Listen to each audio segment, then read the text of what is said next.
Olá, seja muito bem-vindo, seja muito bem-vinda.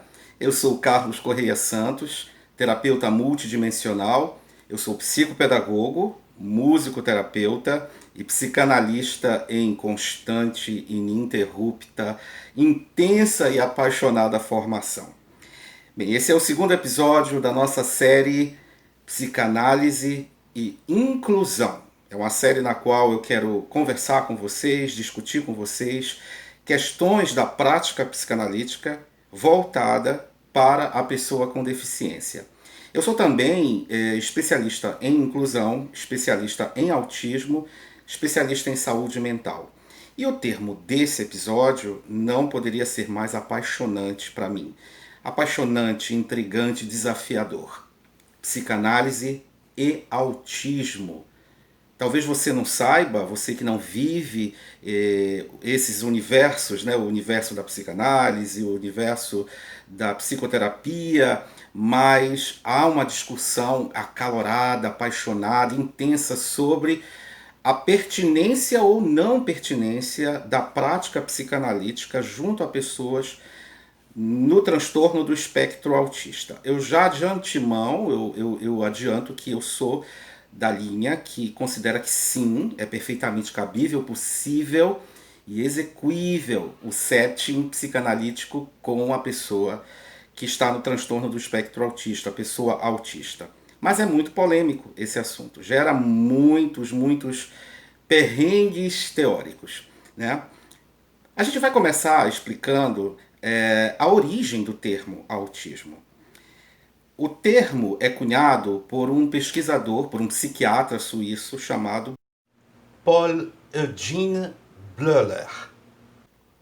Ele vai se adonar de uma terminologia que Freud usava no seu livro Três Ensaios sobre a Teoria da Sexualidade, um termo que Freud usava também se apropriando do que dizia um outro pesquisador, o Ellis. Então, Freud usava o termo autoerotismo.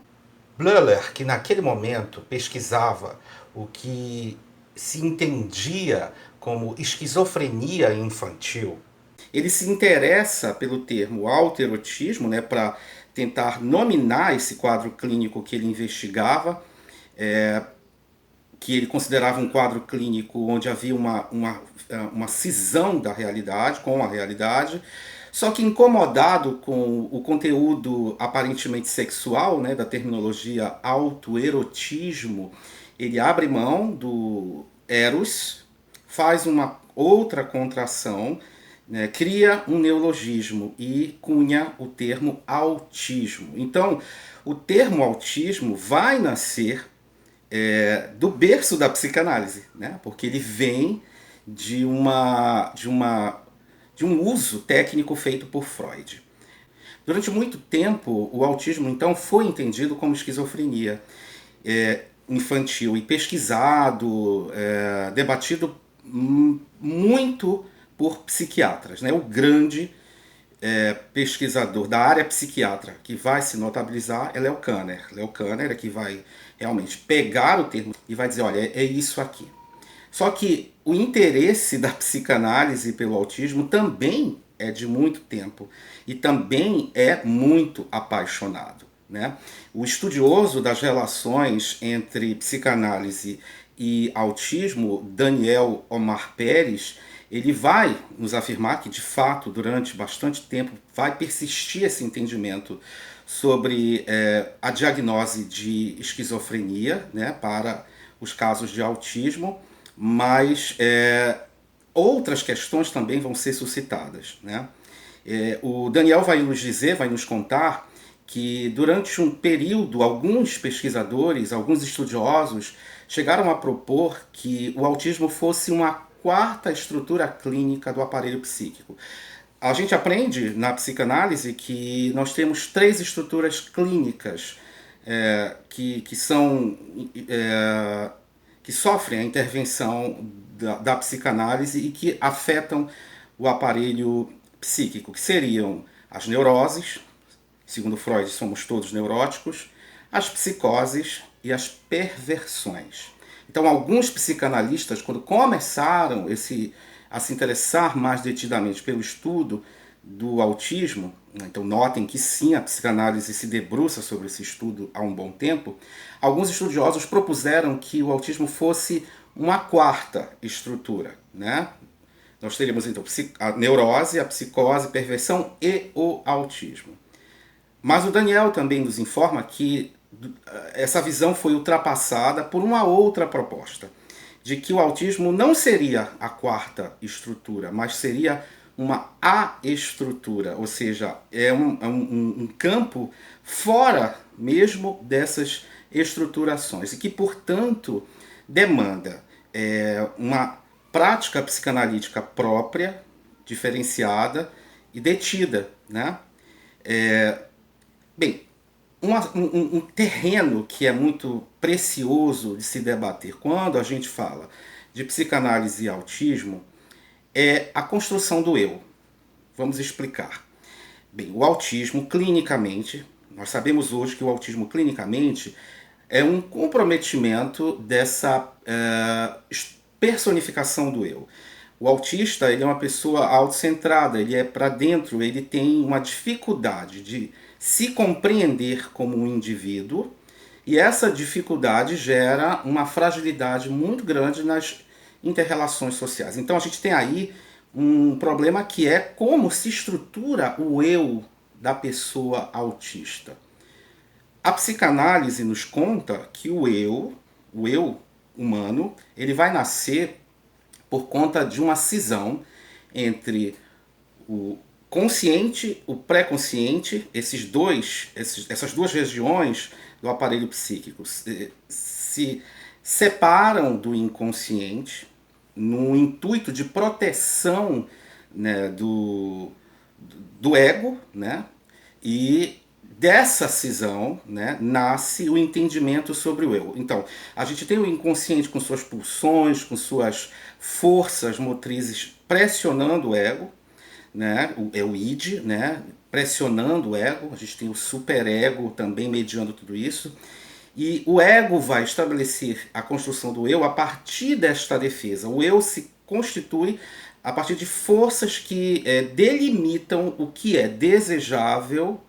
Claro que isso não é uma questão estanque e matemática e objetiva, mas o ego determina o que é desejável, oculta o que não é desejável, e desse desejável se forma o eu, né?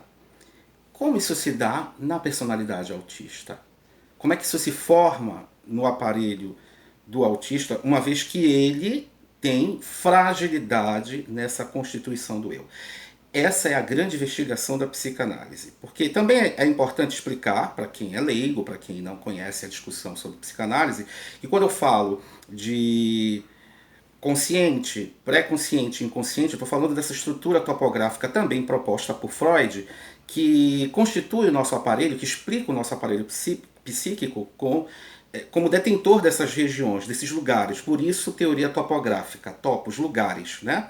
Então, há o lugar do consciente, há o lugar do pré-consciente, que é esse mediador, e do inconsciente, que não é subconsciente, porque não é menor em importância, onde ficam adensadas, represadas, ocultadas muitas questões do ser humano. Então, como o autista lida com isso? Né? Também nós vamos ter vários pesquisadores psicanalistas que ao longo do tempo foram se debruçando sobre essa questão, né, como Rosine e Robert Lefort, né, que escreveram o livro O Nascimento do Outro. Nós temos também Bruno Bettelheim, ou Bettelheim, que nos traz a obra A Fortaleza Vazia.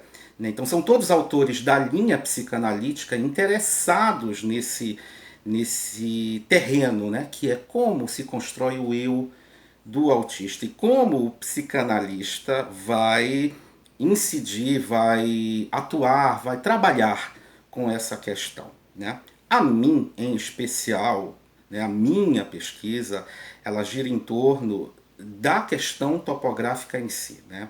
Como se constitui essa topografia autista, né, em detrimento, né?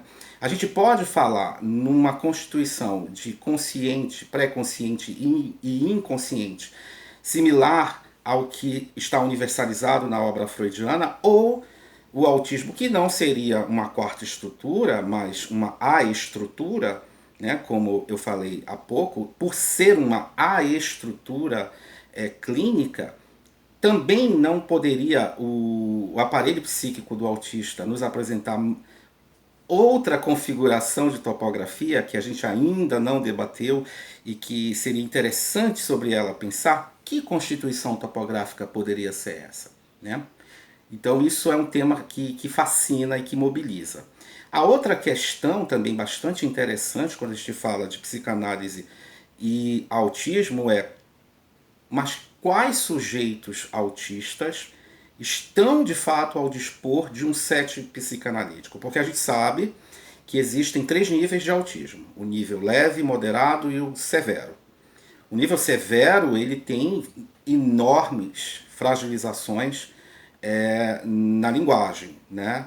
Porque também é preciso salientar que são 3 as bases diagnósticas do autismo. São 3 pilares que determinam hoje a boa diagnose do autismo, que é a fragilidade interrelacional, a fragilidade comportamental, a gente tem os comportamentos estereotipados e restritos, e a fragilidade na linguagem. Bem, a psicanálise ela se estrutura na fala, né? O paciente livre associa, fala, e cabe ao terapeuta, ao analista, ao psicanalista, fazer a atenção flutuante sobre esse discurso e inferindo e ajudando esse paciente a encontrar o seu status de cura.